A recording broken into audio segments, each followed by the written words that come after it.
Le pays le plus pêcheur, la vraie vie au Sri Lanka. Des faits incroyables sur le voyage au Sri Lanka. Numéro 1. Le Sri Lanka, la perle de l'océan Indien. Le Sri Lanka est une nation insulaire d'Asie du Sud, immédiatement reconnaissable à sa forme de goutte d'eau qui lui a valu des surnoms comme la larme de l'Inde et la perle de l'océan Indien.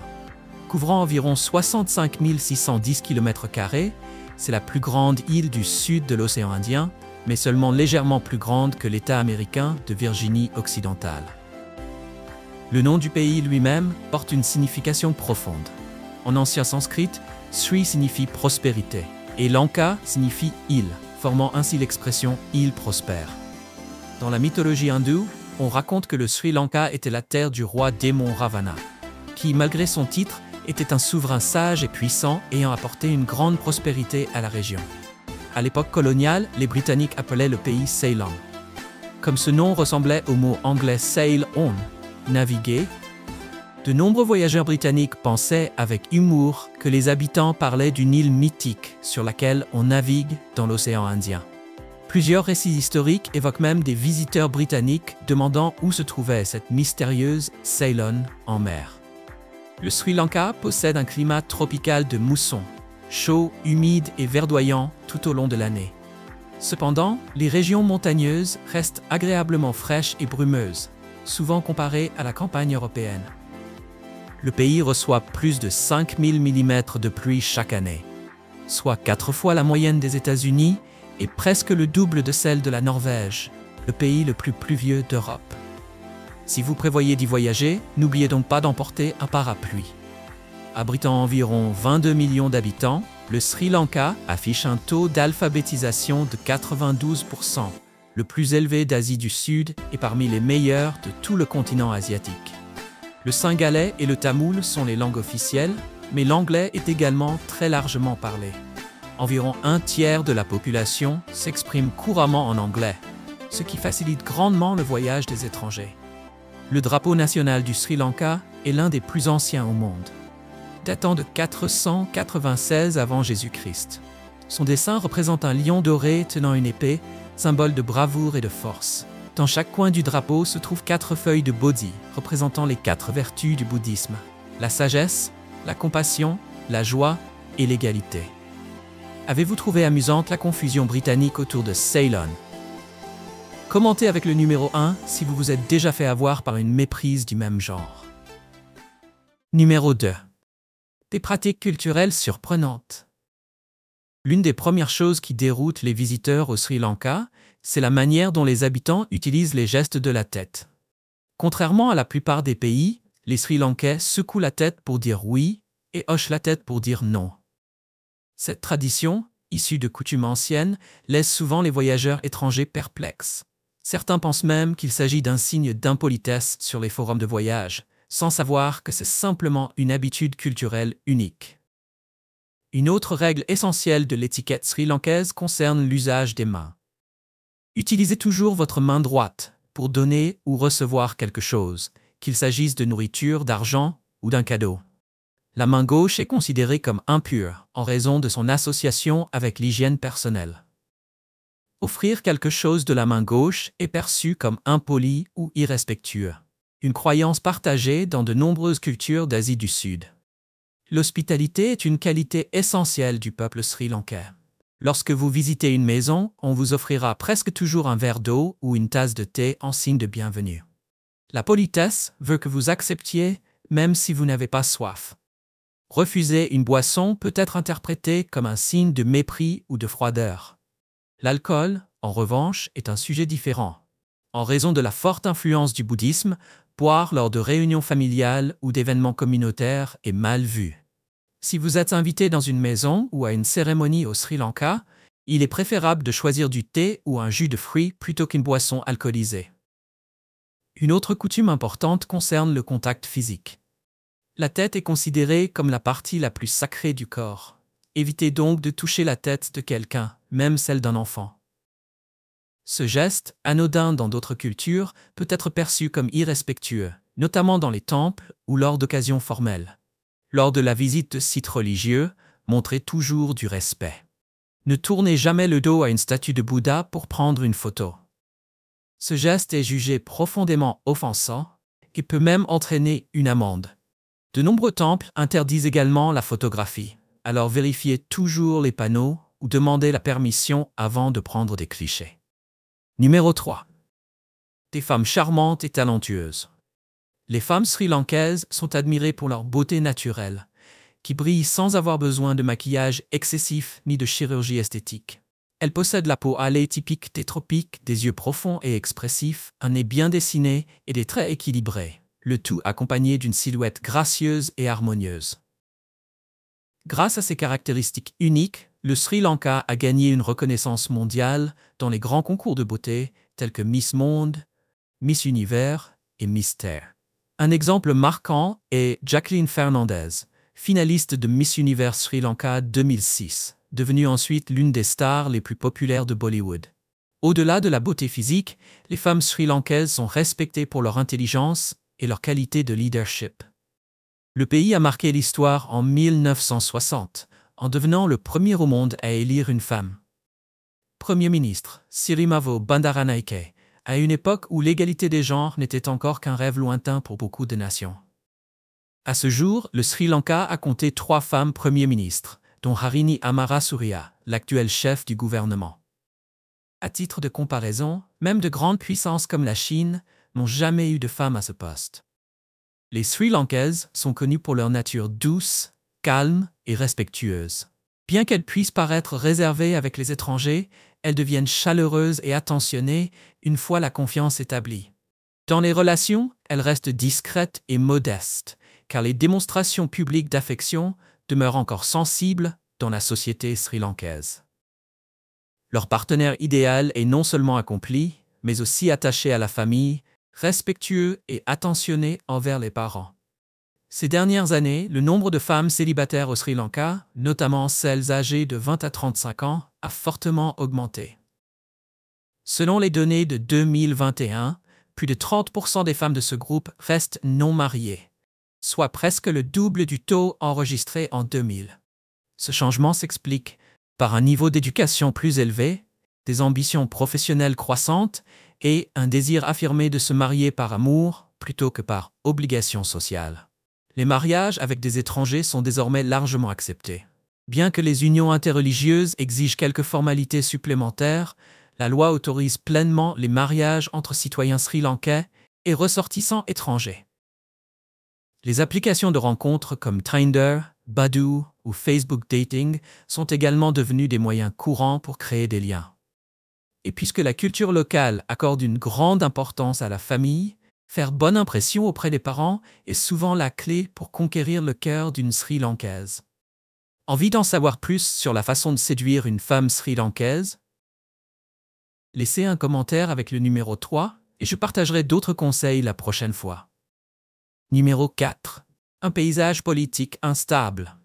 Autrefois considérée comme un modèle de démocratie en Asie du Sud, la politique du Sri Lanka souffre depuis longtemps de profonds dysfonctionnements structurels. La corruption est devenue un problème récurrent à travers plusieurs gouvernements successifs. Selon Transparency International, le Sri Lanka n'a obtenu que 32 points sur 100 dans l'indice de perception de la corruption de 2023, se classant 121e sur 180 pays, un signe clair d'érosion de la confiance publique. Les années 2019 à 2022 ont marqué l'un des chapitres les plus sombres de l'histoire moderne du Sri Lanka. Une série de politiques mal conçues du gouvernement en place a provoqué une crise dévastatrice. Des réductions massives d'impôts sur le revenu ont fait chuter les recettes annuelles de près d'1,5 milliard de dollars américains, tandis qu'une interdiction soudaine des engrais chimiques à l'échelle nationale a réduit la production agricole de plus de 30% en une seule saison. Parallèlement, les retards dans les négociations avec les prêteurs internationaux ont aggravé la situation. À la mi-2022, les réserves de change étrangères avaient chuté à environ 50 millions de dollars américains, alors que le pays avait besoin de 500 à 700 millions de dollars par mois pour payer ses importations. L'économie s'est complètement effondrée.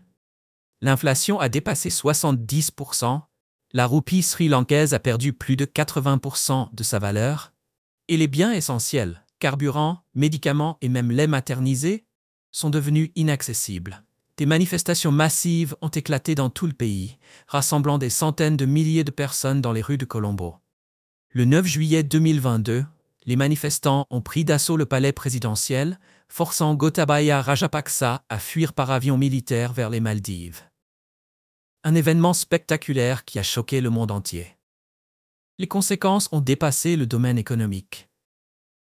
Le passeport sri-lankais figurait parmi les plus faibles au monde, offrant un accès sans visa ou visa à l'arrivée à seulement 42 pays, moins que certains États en guerre comme le Yémen ou le Soudan. Cela reflétait la perte de confiance de la communauté internationale dans la gouvernance du pays. Pourtant, les 2 dernières années ont montré de réels signes de reprise. Le nouveau gouvernement a négocié un plan de sauvetage de 3 milliards de dollars américains avec le Fonds monétaire international, restructuré la dette extérieure avec la Chine, le Japon et l'Inde, et élargi les programmes d'aide sociale. Des réformes, telles que le retour à une fiscalité progressive, la suppression des subventions inefficaces sur le carburant et la reconstruction des systèmes de soutien public, ont ramené un certain optimisme.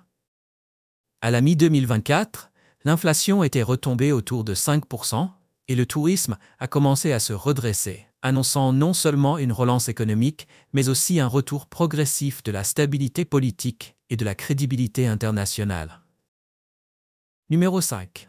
Le Sri Lanka et ses particularités. Dans l'ancienne ville d'Anuradhapura, le Sri Lanka abrite un trésor vivant, le Sri Mahabodhi, reconnu comme l'arbre cultivé le plus ancien de la planète. Planté en l'an 288 avant Jésus-Christ, il prospère depuis plus de 2300 ans. Cet arbre est issu d'une branche du Bodhi originel d'Inde, sous lequel Siddhartha Gautama atteignit l'illumination. Fait remarquable, ce figuier sacré a été soigneusement entretenu par des générations de fidèles et continue aujourd'hui de fleurir. Un symbole vivant de la foi et de la continuité humaine. En parcourant le Sri Lanka, si vous tombez sur une enseigne indiquant « hôtel », ne supposez pas forcément qu'il s'agit d'un lieu avec chambre et lit. Dans la culture locale, le mot hôtel peut également désigner un café, un restaurant ou un bar décontracté. Même les habitants ne savent pas vraiment comment cette particularité linguistique s'est répandue. Alors, avant d'y entrer, il vaut mieux demander si l'endroit propose réellement un hébergement. Peu de gens savent que le Sri Lanka est le véritable berceau du commerce mondial de la cannelle. En 2023, le pays occupait la 2e place mondiale pour les exportations de cannelle, générant environ 211 millions de dollars et détenant 32% de part de marché mondial. La principale variété exportée est la cannelle de Ceylan, appréciée pour son arôme délicat, sa saveur douce et sa qualité exceptionnelle.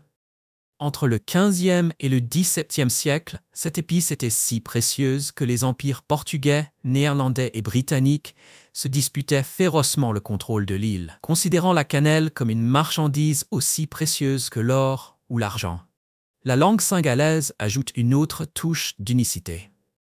Apparue vers le IIIe siècle avant Jésus-Christ, elle est l'un des systèmes d'écriture les plus anciens d'Asie du Sud, comportant 58 caractères, soit plus du double de l'alphabet anglais, et se classant au 2e rang mondial des langues les plus riches en caractères. Juste derrière le khmer du Cambodge, avec 74. Les Sri Lankais sont également connus pour leurs noms exceptionnellement longs, comptant souvent entre 30 et 40 caractères, et parfois jusqu'à 60. Pour simplifier la vie quotidienne et les démarches administratives, les habitants utilisent souvent des versions abrégées ou des initiales. Des enquêtes montrent que près de 60% des Sri Lankais estiment que ces noms trop longs peuvent poser de réelles difficultés dans la société moderne. Numéro 6. Une histoire mouvementée et une terre sans loi. L'histoire du Sri Lanka a été façonnée par les turbulences et la domination étrangère. À partir du XVIe siècle, l'île devint un enjeu stratégique pour les puissances européennes qui se disputaient les routes commerciales de l'océan Indien. Les Portugais occupèrent d'abord la côte ouest et introduisirent le catholicisme, suivi des Néerlandais, qui mirent en place leur modèle commercial de la Voc, puis des Britanniques, qui prirent le contrôle total en 1815. Sous la domination britannique, des milliers d'ouvriers tamouls venus d'Inde furent amenés pour travailler dans les plantations de thé, formant une société ethniquement mixte qui définit encore aujourd'hui le Sri Lanka. Les Britanniques construisirent aussi des chemins de fer pour transporter le thé, introduisirent une administration de type occidental et transformèrent Colombo en un important port de transbordement. Lorsque l'indépendance fut proclamée en 1948, le pays hérita d'infrastructures modernes et d'un bon système éducatif, mais aussi de profondes divisions ethniques issues de la colonisation. Les tensions entre la majorité singalaise et la minorité tamoule dégénérèrent en une longue guerre civile. Les Tigres de libération de l'Elam tamoul, LTTE, cherchaient à créer un État tamoul indépendant après des années de discrimination dans l'emploi, l'éducation et la politique. Au plus fort du conflit, le nord et le nord-est du Sri Lanka sombrèrent dans un quasi-chaos. Le LTTE contrôlait d'immenses territoires avec sa propre armée, ses tribunaux et ses banques clandestines. Les civils vivaient dans la peur, les enfants étaient enrôlés de force, les adultes taxés au nom de la révolution, et les opposants disparaissaient du jour au lendemain. À son apogée, le LTTE contrôlait près du tiers de l'île, transformant ces régions en zones sans loi, coupées du reste du pays. En 2009, l'armée sri-lankaise lança sa plus vaste campagne militaire, écrasant les Tigres tamouls et mettant fin à plus de 25 ans de guerre civile. Depuis, la nation a entamé un processus de reconstruction. Les régions autrefois dévastées par la guerre se transforment lentement, marquant le chemin du Sri Lanka, un passage progressif de la division et de l'obscurité vers l'unité et la renaissance. Numéro 7. Une économie bâtie sur le thé. Les exportations de thé constituent l'un des piliers les plus solides de l'économie du Sri Lanka. Avec ses hautes terres verdoyantes et son climat frais et brumeux, le pays offre des conditions idéales pour cultiver un thé de classe mondiale. Aujourd'hui, le Sri Lanka se classe au 4e rang mondial des producteurs de thé, générant près d'1,5 milliard de dollars américains chaque année. L'industrie du thé représente environ 10% des revenus totaux d'exportation et procure un emploi, direct ou indirect, à près de 2 millions de personnes, soit près de 10% de la population nationale. Ce qui distingue le thé sri-lankais, c'est la remarquable diversité de ses saveurs. Le thé de Nuwara Eliya est léger et délicatement parfumé, souvent surnommé le champagne des thés. À l'inverse, les feuilles de la région d'Uva produisent une saveur plus corsée et complexe, avec une touche mentholée subtile, très prisée des connaisseurs du monde entier. Impossible de parler du thé sri-lankais sans évoquer Dilmah, la marque la plus emblématique du pays. Fondée en 1988 par Meryl G. Fernando, Dilmah est aujourd'hui un nom familier, présent dans plus de 100 pays à travers l'Asie, l'Europe, l'Australie et les Amériques. Sa plus grande particularité réside dans son engagement constant à n'utiliser que du thé de Ceylan pur à 100%, contrairement à de nombreux concurrents mondiaux qui mélangent des thés de différents pays pour réduire les coûts. Au-delà du thé, le Sri Lanka a mérité un autre surnom, le royaume des pierres précieuses du monde. L'île abrite l'un des gisements de pierres précieuses les plus anciens et les plus diversifiés de la planète, avec plus de 75 variétés découvertes, dont des saphirs, des rubis, des spinels, des alexandrites et des pierres de lune. Parmi elles, les saphirs bleus de Ratnapura sont légendaires, célébrés par les joailliers comme parmi les plus beaux jamais trouvés. Malgré une exploitation encore très traditionnelle, pioches, poulies et excavations manuelles, les pierres précieuses sri-lankaises ont acquis une renommée mondiale grâce à des découvertes records. L'une des plus célèbres est la Bluebell of Asia, un saphir de près de 80 carats, vendu pour plus de 17 millions de dollars, établissant un record aux enchères. Une autre, la Star of Adam, pèse plus de 280 grammes et est reconnue comme la plus grande étoile de saphir jamais découverte. Si vous avez déjà visité le musée Smithsonian aux États-Unis, le magnifique Logan Sapphire exposé provient également des mines du Sri Lanka. Grâce à sa réputation grandissante, le secteur des pierres et bijoux est devenu un autre pilier essentiel de l'économie nationale.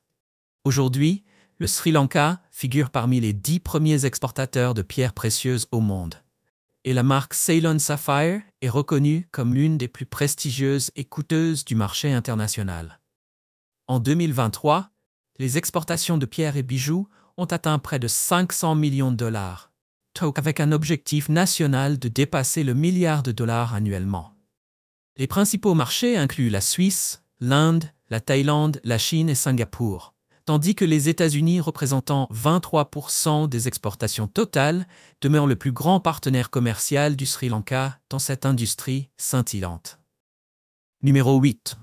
La vie nocturne au Sri Lanka. La nuit, le Sri Lanka n'est ni aussi éblouissant que Bangkok, ni aussi animé que Manille, mais il offre une scène culturelle riche, alliant tradition et modernité. À Colombo, la vie nocturne se développe lentement, avec des cafés ouverts tard, des stands de nourriture en bord de mer, des concerts et des divertissements modernes. Dans les plus petites villes comme Kandy et Galle, le rythme est plus doux, souvent centré sur les rassemblements familiaux ou communautaires. Quelle que soit la région, les Sri Lankais partagent un esprit convivial et détendu, appréciant les plaisirs simples des soirées tranquilles. Pour ceux en quête d'animation, Colombo offre le plus grand choix, avec des bars, des salons et de petits clubs ouverts jusqu'à environ 1h du matin, souvent animés par des groupes ou des DJ. Pourtant, la plupart des habitants préfèrent des activités plus calmes, comme prendre un café, regarder un film tardif ou discuter dans des maisons de thé ouvertes jusque tard dans la nuit. À Kandy ou dans les villes historiques, les soirées sont rythmées par des spectacles folkloriques, danses de feu, tambours traditionnels et représentations culturelles bouddhistes. Pour ceux qui aiment flâner, le Sri Lanka de nuit révèle une beauté paisible. Le long de la côte de Colombo, familles et amis se rassemblent pour profiter de la brise marine, grignoter et discuter sous des lumières tamisées. Le fort de Galle s'illumine doucement après la tombée du jour, dévoilant ses rues pavées et son architecture coloniale, tandis que plusieurs temples bouddhistes restent ouverts, offrant des lieux de sérénité au cœur de la ville. Le Sri Lanka est l'un des pays les plus sûrs d'Asie du Sud pour les activités nocturnes. Les grandes villes disposent d'une police touristique et les quartiers centraux sont bien éclairés, même si les voyageurs doivent éviter les ruelles désertes tard dans la nuit. Les habitants sont accueillants, mais il est prudent de ne pas porter trop d'objets de valeur. Sans gratte-ciel lumineux ni enseignes criardes, le charme nocturne du Sri Lanka réside dans sa simplicité. Des plages calmes, des rues doucement éclairées et de petits rassemblements au bord des routes. Pour les photographes de rue, c'est un lieu où les moments authentiques et spontanés se dévoilent naturellement, capturant le rythme paisible des nuits de l'île. Numéro 9. Un joyau biologique du monde. Bien que de petite taille, le Sri Lanka est considéré comme l'un des véritables trésors biologiques de la planète, abritant une biodiversité extraordinaire que l'on ne trouve nulle part ailleurs. L'exemple le plus frappant est la forêt tropicale de Sinharaja, située au sud-ouest de l'île. Reconnue par l'UNESCO comme site du patrimoine mondial en 1988, cette jungle dense et brumeuse, avec sa végétation luxuriante et sa canopée verte en couche, semble tout droit sortie d'un conte de fées vivant. Plus de la moitié des espèces végétales de Sinharaja sont endémiques, c'est-à-dire qu'elles n'existent qu'ici sur Terre. Beaucoup sont strictement protégées, soulignant le rôle essentiel du Sri Lanka sur la carte écologique mondiale. Mais il ne s'agit pas seulement de plantes. Sinharaja est aussi un sanctuaire pour d'innombrables animaux rares. Plus de 50% des mammifères, reptiles, amphibiens et insectes endémiques du pays vivent dans cette forêt. Les visiteurs peuvent y observer des oiseaux aux couleurs éclatantes, des papillons aux ailes larges comme une main, ainsi que de petites créatures étonnantes comme des grenouilles de forêt et des caméléons. Ensemble, ils forment un écosystème vibrant qui symbolise parfaitement l'équilibre de la nature. Pour protéger ce patrimoine vivant, le Sri Lanka investit plus de 20 millions de dollars américains chaque année dans des programmes de conservation. Les communautés locales participent également, en finançant et en prenant part à des initiatives environnementales. Le gouvernement continue d'étendre son réseau de parcs nationaux et de réserves naturelles, dont Yala, Udawalawe, Horton Plains et Wilpatu, chacun servant à la fois de refuge pour les espèces menacées et de centre pour l'écotourisme. Le Sri Lanka collabore étroitement avec des organisations internationales telles que le WWF, le PNUD et le FEM, profitant de financements, d'expertise technique et de formation professionnelle. Un exemple clé est le programme REDD+, soutenu par les Nations Unies et la Banque mondiale, qui vise à réduire les émissions de gaz à effet de serre grâce à la préservation des forêts. Le secteur privé s'implique activement dans cet effort national, mené par la célèbre entreprise de thé Dilmah. Grâce au programme de conservation d'Ilma, les bénéfices des exportations de thé financent des projets environnementaux et sociaux via la fondation caritative MJF. Ces projets comprennent la protection des éléphants d'Asie, des léopards du Sri Lanka et des tortues marines, ainsi que la restauration des forêts dans les régions montagneuses productrices de thé. La fondation aide aussi les communautés locales à intégrer des moyens de subsistance durables dans les pratiques de conservation, créant ainsi un modèle admiré dans le monde entier. De façon remarquable, le secteur privé contribue à environ 40% du budget annuel de conservation du Sri Lanka. Ce niveau d'engagement démontre que la protection de l'environnement n'est pas ici un simple slogan. C'est une valeur profondément ancrée dans toutes les couches de la société, des individus aux grandes entreprises. Numéro 10. Des sites touristiques emblématiques. Sigiriya se dresse comme un symbole monumental de la grandeur ancienne du Sri Lanka. Un gigantesque rocher s'élevant à plus de 200 mètres au-dessus de la forêt, semblable à une forteresse suspendue dans les nuages. L'ascension vers son sommet demande de gravir des milliers de marches taillées dans la pierre, serpentant le long des falaises et menant les visiteurs devant des fresques anciennes, des murs miroirs et les ruines royales d'un palais qui dominait autrefois l'horizon. Au lever ou au coucher du soleil, Sigiriya fait splendide d'une teinte dorée, ses parois reflétant la lumière sur les plaines en contrebas. Non loin de là se trouve Ranjiri Dambulla, l'un des complexes de temples rupestres les plus remarquables du monde. Creusé profondément dans la roche d'une montagne, Dambulla offre une atmosphère à la fois silencieuse et mystique. Des rangées de statues de Bouddha, debout, assises et allongées, ornent les salles faiblement éclairées, chacune sculptée avec un soin et un détail exquis. La plus impressionnante d'entre elles est un Bouddha couché de 14 mètres de long, un spectacle qui émerveille chaque visiteur. Dans les hautes terres centrales, la ville de Kandy repose dans une vallée verdoyante entourée de collines boisées. Son lac serein reflète le ciel comme une pierre précieuse polie. Kandy abrite également le Sri Dalada Maligawa, le temple de la danse sacrée, l'un des sites les plus saints du bouddhisme, attirant chaque année des millions de pèlerins. Pendant le festival Esala Perahera, la ville s'anime de parades d'éléphants richement décorés, de danseurs traditionnels et de tambours résonnant dans les rues. Au-delà de sa ferveur spirituelle, Kandy offre aussi de paisibles plaisirs.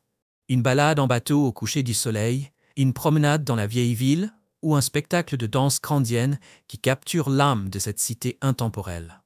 Pour conclure votre voyage, descendez vers le sud jusqu'à Mirissa, où le soleil, la mer et la tranquillité s'unissent en parfaite harmonie. Sa plage en croissant, faite de sable blanc et d'eau turquoise, invite à la détente sous le ciel tropical.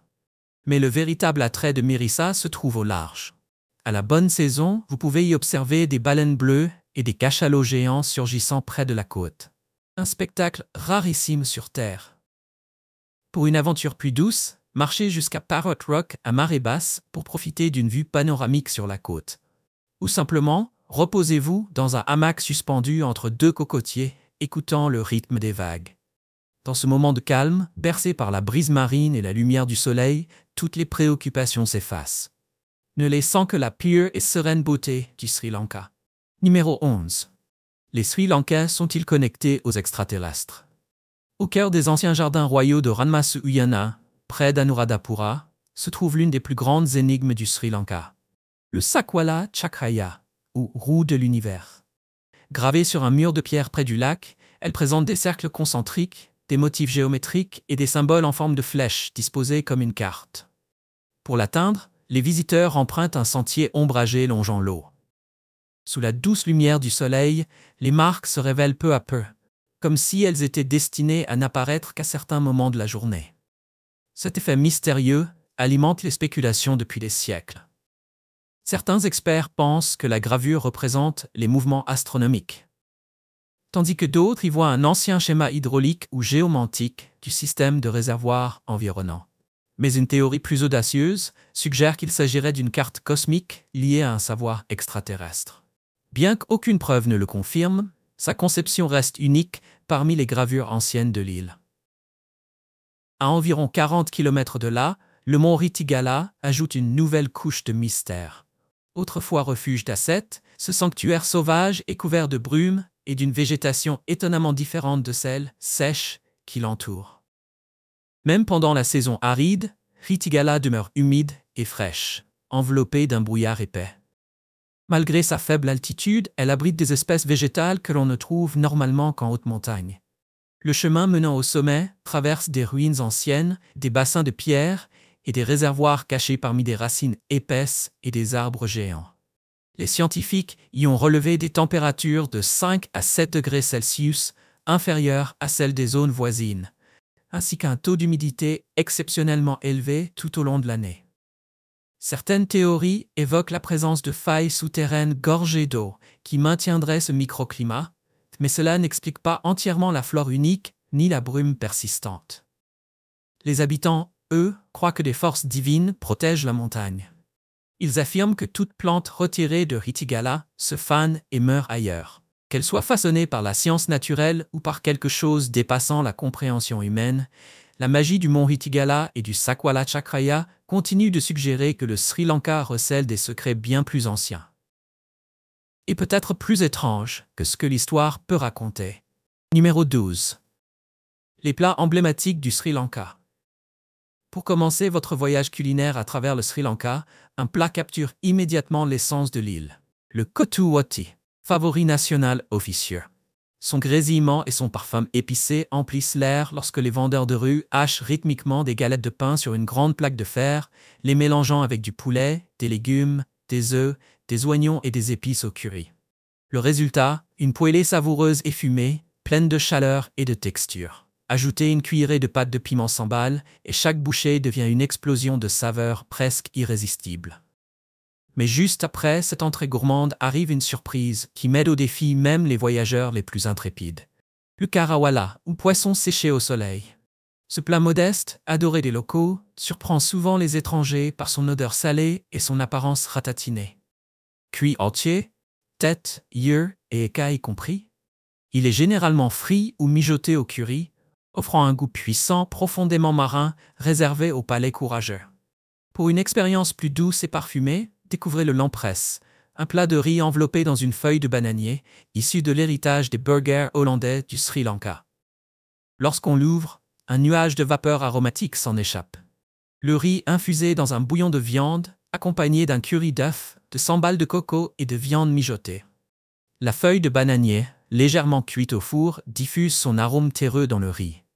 Servi avec des achars, pickles ou des aubergines frites croustillantes, l'ensemble atteint un équilibre parfait entre richesse, acidité et épices. Et si vous pensiez que la cuisine sri-lankaise ne pouvait pas aller plus loin, préparez-vous à découvrir son plat le plus rare et le plus controversé. Les œufs de canard fermentés contenant un embryon partiellement formé. Vieillis pour développer une saveur intensément acide et terreuse, il révèle à l'intérieur une membrane sombre et un parfum prononcé. Pour de nombreux Sri Lankais, c'est une délicatesse chargée de tradition. Pour les visiteurs, c'est un défi culinaire qui met à l'épreuve les limites du goût et du courage. Pour clore ce voyage des saveurs, aucun repas sri-lankais n'est complet sans le pol sambal, le célèbre condiment de coco épicé du pays. Ce mélange éclatant de noix de coco râpées, piment rouge, échalotes, jus de citron vert et sel crée une harmonie parfaite entre douceur, feu et fraîcheur. Servi avec du riz, du rôti ou des œufs frits, le pol sambal transforme le plat le plus simple en une expérience audacieuse et inoubliable. La conclusion parfaite à ce festin de découverte. Numéro 13. Des festivals uniques que chaque voyageur devrait connaître. Chaque année, de juillet à août, la ville de Kandy se pare de couleurs éclatantes pour les Sala Perahera, l'un des plus grands événements religieux du Sri Lanka. Centré autour du temple de la danse sacrée du Bouddha, ce festival réunit des éléphants richement ornés, des danseurs, des tambours et des cracheurs de feu défilant dans les rues. Cette célébration honore le Bouddha, implore des bénédictions et de bonnes récoltes, tout en exprimant la profonde foi et les traditions spirituelles du pays. En mai, le Sri Lanka s'illumine à nouveau à l'occasion du Vesak, qui commémore la naissance, l'illumination et le passage du Bouddha dans le Nirvana. Des villes comme Colombo et Kandy s'embrasent de lanternes colorées, tandis que les habitants se rendent dans les temples, accomplissent de bonnes actions et partagent des repas gratuits. Le Vesak incarne la compassion et la sagesse, éclairant chaque maison et chaque rue d'une chaleur spirituelle apaisante. Plus au sud, le festival de Kataragama, célébré en juillet, se distingue comme une fête multireligieuse rassemblant bouddhistes, hindous et musulmans.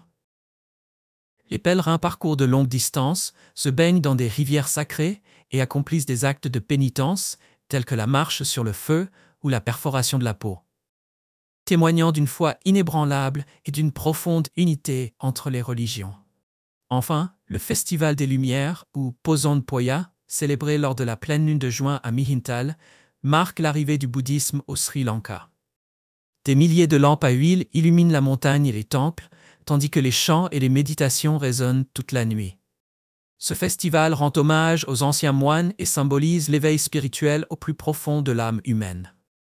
Numéro 14. Le coût de la vie au Sri Lanka. Si vous envisagez de visiter ou de vous installer au Sri Lanka, il est essentiel de bien comprendre le coût de la vie quotidienne. Dans les grandes villes comme Colombo et Kandy, les dépenses dépendent beaucoup du mode de vie et de la localisation. Au cœur animé de Colombo, la zone la plus développée du pays, le loyer d'un appartement d'une chambre varie généralement entre 400 et 550 $ par mois. En revanche, dans les zones suburbaines ou les plus petites villes comme Negombo ou Galle, le loyer chute considérablement, se situant autour de 200 à 300 $, offrant ainsi un style de vie confortable à prix abordable.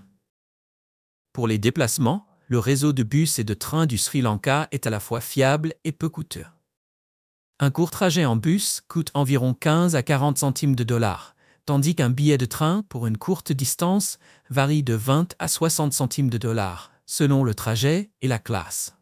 Ces options permettent non seulement d'économiser de l'argent, mais aussi de vivre une expérience locale authentique. Pour plus de commodité, de nombreux voyageurs et habitants utilisent les tuk-tuk, les célèbres taxis à 3 roues présents partout dans le pays. Une courte course coûte généralement entre 80 centimes et 2 $, et les services basés sur des applications comme PickMe ou Uber facturent environ 1,50 $ à 3 $ par trajet. La nourriture au Sri Lanka est une autre belle surprise pour les visiteurs. Le pays est réputé pour sa cuisine de rue savoureuse et abordable. Un simple plat de riz et curry ou un kotu roti coûte environ 1 à 1,80 $.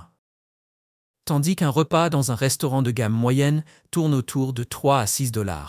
Même les établissements haut de gamme dépassent rarement 10 à 15 $ par personne.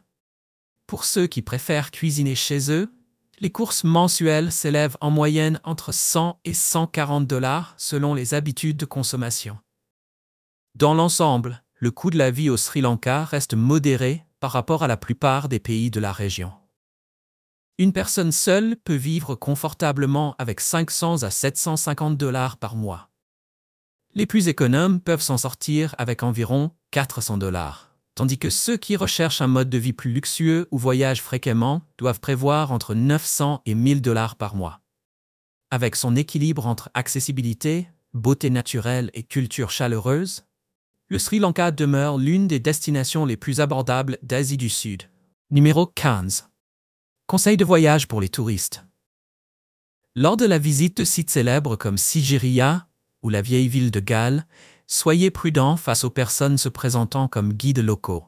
Beaucoup parlent couramment anglais et promettent de révéler des endroits secrets que seuls les habitants connaissent. Ils commencent souvent par des histoires sympathiques pour gagner votre confiance, mais certains finissent par emmener les visiteurs vers des lieux décevants, réclament des pourboires exagérés ou insistent pour les conduire dans des boutiques hors de prix. Pour éviter cela, faites toujours appel à des guides officiels recommandés par votre hôtel ou via une application vérifiée. Dans les gares routières et ferroviaires, notamment à Colombo et Kandy, les touristes peuvent tomber sur de faux vendeurs de billets, prétendant proposer des places de dernière minute à des tarifs doublés. Certains vont jusqu'à produire de faux billets très réalistes. Le moyen le plus sûr reste d'acheter vos billets uniquement au guichet officiel ou auprès du personnel en uniforme et de ne jamais remettre d'argent à quelqu'un sans badge visible. Le long des côtes de Bentota, Mirissa ou Arugam, vous verrez souvent des offres alléchantes pour des sports nautiques à bas prix, comme le surf, la plongée ou les balades en bateau. Pourtant, beaucoup de ces opérateurs n'ont ni licence, ni équipement de sécurité, notamment les gilets de sauvetage. Des accidents se sont déjà produits à cause du mauvais temps ou du manque de formation des guides. Vérifiez toujours la météo avant de réserver et choisissez des prestataires agréés pour garantir votre sécurité. Pour les amoureux de nature qui souhaitent randonner à travers Horton Plains, Ella Rock ou Knuckles Range, une bonne préparation est essentielle. Emportez suffisamment d'eau, une veste légère, un répulsif contre les insectes et quelques collations.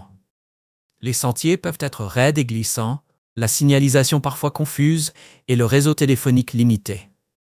Plusieurs randonneurs se sont déjà égarés, nécessitant des heures de recherche. Si vous découvrez la région pour la première fois, partez en groupe ou engagez un guide local certifié. Et voilà, nous concluons ces 15 faits fascinants sur le Sri Lanka. Un pays de beauté, de culture et de surprises à chaque tournant. Que vous soyez attiré par ses temples anciens, ses paysages luxuriants ou la gentillesse de son peuple, le Sri Lanka promet des expériences qui resteront gravées bien au-delà de la fin du voyage. J'espère que tu as aimé la vidéo d'aujourd'hui. Si c'est le cas, n'oublie pas de cliquer sur le bouton j'aime et de t'abonner à la chaîne pour ne pas manquer les prochaines vidéos passionnantes. Ton soutien nous aide à continuer à créer du contenu encore meilleur. Assure-toi de regarder la prochaine vidéo qui apparaît à l'écran, je suis sûr que tu vas l'adorer. N'oublie pas de laisser un commentaire sur le pays que tu aimerais que nous explorions prochainement. Merci beaucoup d'avoir regardé et à très bientôt dans la prochaine vidéo.